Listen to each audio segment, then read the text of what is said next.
देवप्रयाग, जो आज उत्तराखंड के टिहरी गढ़वाल में स्थित एक पवित्र नगर है, प्राचीन काल से ही धार्मिक, सांस्कृतिक और भौगोलिक दृष्टि से अत्यंत महत्वपूर्ण रहा है।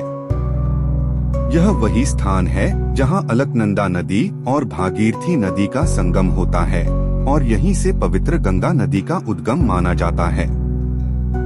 देवप्रयाग का नाम दो शब्दों से मिलकर बना है, देव अर्थात देवता और प्रयाग अर्थात संगम। पौराणिक कथाओं के अनुसार इस स्थान पर एक महान ऋषि देव शर्मा ने कठोर तपस्या की थी। उनकी तपस्या से प्रसन्न होकर देवताओं ने इस स्थान को देवप्रयाग नाम दिया। यह भी माना जाता है कि त्रेता युग में भगवान राम ने रावण वध के बाद यहाँ आकर तप किया था, जिससे यह स्थान और भी पवित्र हो गया। इतिहास के दृष्टिकोण से देवप्रयाग प्राचीन व्यापार और तीर्थ यात्रा मार्गों का महत्वपूर्ण केंद्र रहा है। यह स्थान बद्रीनाथ और केदारनाथ जैसे प्रमुख धामों की यात्रा के मार्ग में पड़ता है, इसलिए सदियों से तीर्थयात्री यहाँ रुककर संगम में स्नान करते और पूजा अर्चना करते आए हैं। यहाँ स्थित प्रसिद्ध रघुनाथ मंदिर देवप्रयाग, जो भगवान राम को समर्पित है, मध्यकालीन स्थापत्य कला का उत्कृष्ट उदाहरण है। माना जाता है कि इस मंदिर का निर्माण आदि गुरु आदि शंकराचार्य द्वारा कराया गया था, जिन्होंने उत्तर भारत में सनातन धर्म के पुनरुत्थान में महत्वपूर्ण भूमिका निभाई।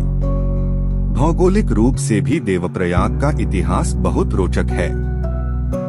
हिमालय की गोद में बसा यह नगर सदियों से नदियों के संगम और पहाड़ी संस्कृति का प्रतीक रहा है।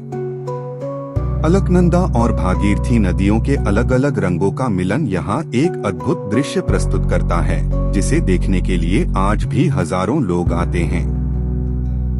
ब्रिटिश काल में भी देवप्रयाग का महत्व बना रहा, हालांकि उस समय इसे एक छोटे धार्मिक नगर के रूप में ही देखा जाता था। स्वतंत्रता के बाद सड़क और परिवहन सुविधाओं के विकास से यहाँ पर्यटन में वृद्धि हुई और यह स्थान धार्मिक के साथ साथ प्राकृतिक पर्यटन के लिए भी प्रसिद्ध हो गया।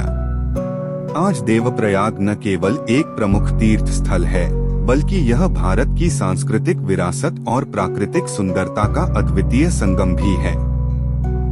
यहाँ का इतिहास हमें यह सिखाता है कि कैसे आस्था, प्रकृति और परंपरा मिलकर एक स्थान को विशेष बनाते हैं।